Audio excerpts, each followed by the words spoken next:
What's up, guys? So I'm going to start trying to do a little bit better on recording the stuff that I'm doing on the car while I'm doing it, rather than just recording a video at the beginning and then recording at the end. I'd like to show a little bit of process while doing it, just to help you guys out more if you guys are trying to take on a project like this. So on this episode, I will be wiring in an intake air temperature sensor, an aftermarket one, to my mass airflow sensor wiring to my ECU Blasters EMU Black. So since I'm speed density now, I don't have a mass airflow sensor. Mafless, where's that? 4-inch. I did have this in there, a 4-inch MAF. So if you know about the mass airflows on these cars, you know that there is 5 pins. I don't know if you can see it very well in there. 5 pins. 2 of which are for an intake air temperature sensor, which is built in to the mass airflow sensor. So, with that being said, for speed density, I need an intake air temperature sensor, and I can just use the 2 wires, the signal and the ground, off of the mass airflow sensor. So, I have taken apart, I've cut off the mass airflow sensor plug right here. As you can see, this would plug in right here, like so. Okay, so I will show you guys how this goes. So, normally you'd have your mass airflow sensor wiring, which I've already cut. Pin 1, that will be your signal for your intake air temperature sensor. I do not know what the pin 2 does, but pin 3, this green wire right here, that is your signal.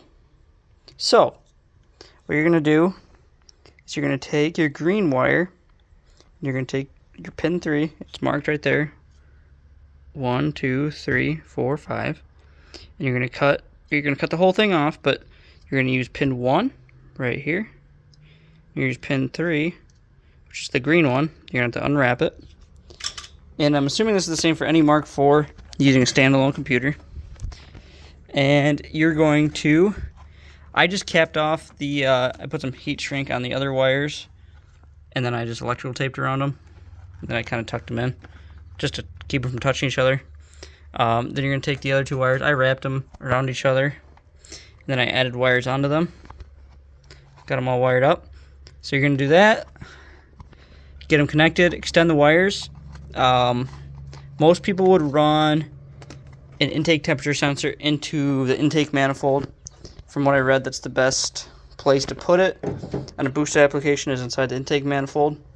But I have read that something about heat soaking.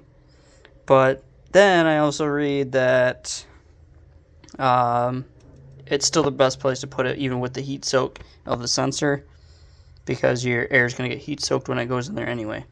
But I would ask your tuner, see where he or she advises you to put it. I think I'm going to put mine right in here, about right in front of the throttle body. But we'll see. I might change it.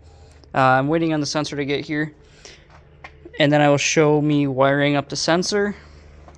I basically just started the wire, waiting for the sensor to get here, and then I will record a video of getting the sensor wired in. But yeah, it's real simple. Yeah, you just have your 1 and 3 again. First is right here, your first pin, that's your signal, and pin 3, the green one, that, I don't know if I can get to focus, that will be your ground. That's ECM ground. So, I will see you guys when I get that sensor in. Alright everybody, so I got the intake air temperature sensor in the mail from ECU Master's website. It's a WHP intake air temperature sensor. Sent me an airhead and a sticker, so I can't complain. So here it is. It comes with a fitting to get welded on. I'm not going to use that, but I'll show you guys where I'm going to put it. There's the cameras. So I know in the first part I said I was going to try to put it down in here, but I talked to the tuner. He said that I should put it on the intake manifold. So I believe I'm going to screw it in there. I'm going to drill it and tap it. I'm going to run the wiring. Here's the wires I made for it. I showed that in the first part of the map, or the MAF plug. So I'm going to run that up, and I'm going to run it along the fuel injector harness, and I'm going to make the plug come right up in here. It'll look pretty good. So see you guys in a second. I have to buy a drill and tap set. I don't have the right size. Unfortunately, it's too big for my sizes. So I have to go buy one of those, and I'll see you guys again shortly. And I'll probably show you guys the wiring before that even. So I'll see you guys in a second. Alright, so here we go. We got it all wired up. You can see, just unplug and plug. If I can get it with one hand. Maybe not. There we go. So I just ran it through where my injector wires go. Pretty simple. Made it look pretty nice. It'll go in right there. And as far as I know, the wiring doesn't matter which pin goes where. I forgot what the correct term for it is, but it doesn't matter. I want to say it's like reverse polarity or something like that. But it doesn't work. It doesn't matter either way. So I will see you guys tomorrow when I get the right drill and tap. I'll drill and tap it.